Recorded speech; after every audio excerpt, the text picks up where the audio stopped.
Hey, not a Muppet. It's my boy.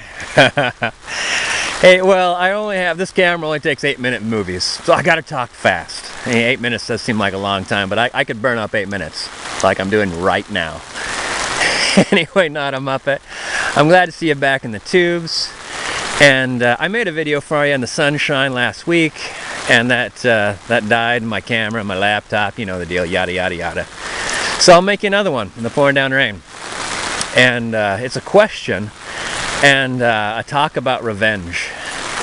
And the question is, I did a video on what makes a man. And I talked about how I base like my manhood on like cowboy culture and those stories.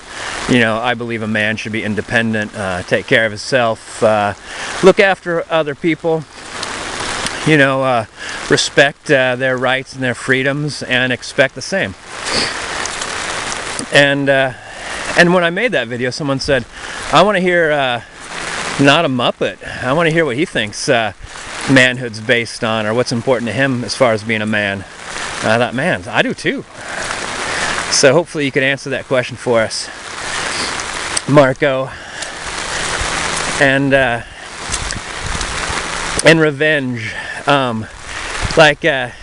Erle called me just a huge amount of names, which reminded me of a cowboy story. One I've already told, but essentially it was a cowboy coming into town, a town that didn't allow weapons. He was just coated in weapons, guns all over him.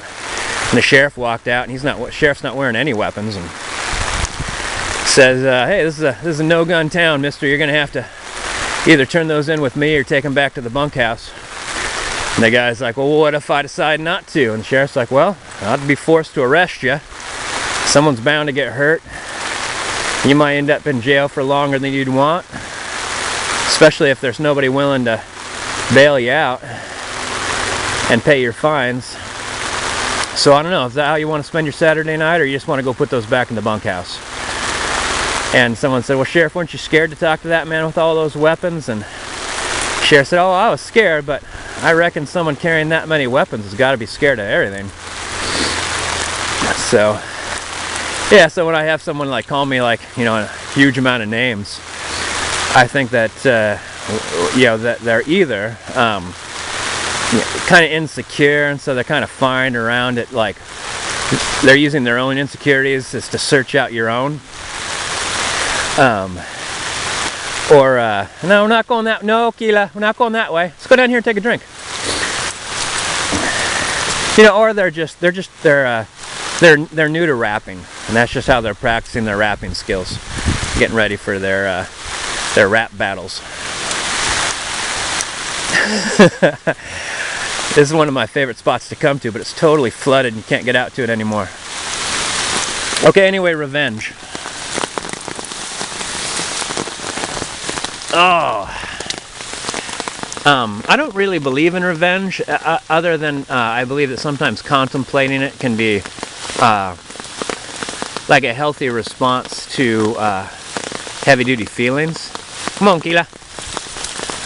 Like, for instance, there was a guy I was having trouble with that he was angry at me, and so he tried to say Keela attacked him, and he reported it to the police and animal control.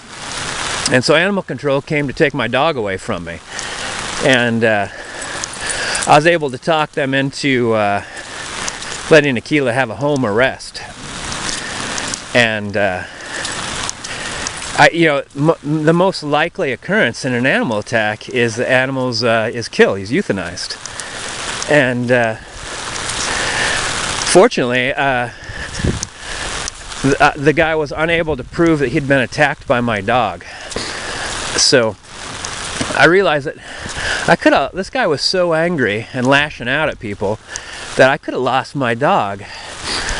And my mind immediately flashed to a real plausible revenge.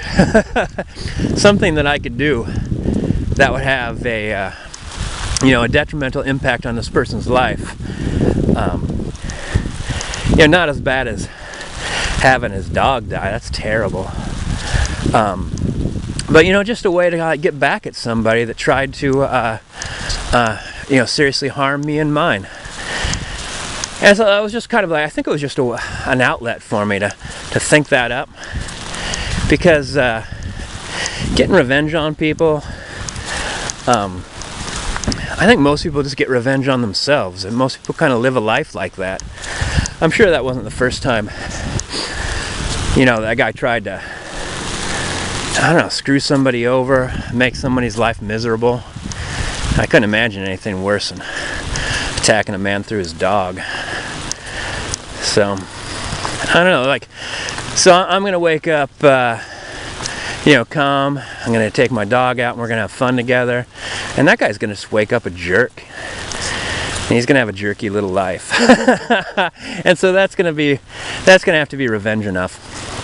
I don't, because anything I could think to do, like letting the air out of his tires or something like that, you know, all that involves a possibility of making my life worse as well as making his life worse. So just gonna keep on doing what I do. Alright, Not a Muppet, it's a pleasure to see you in the tubes. I'm your boy, Earl, and I'll see you in the tubes.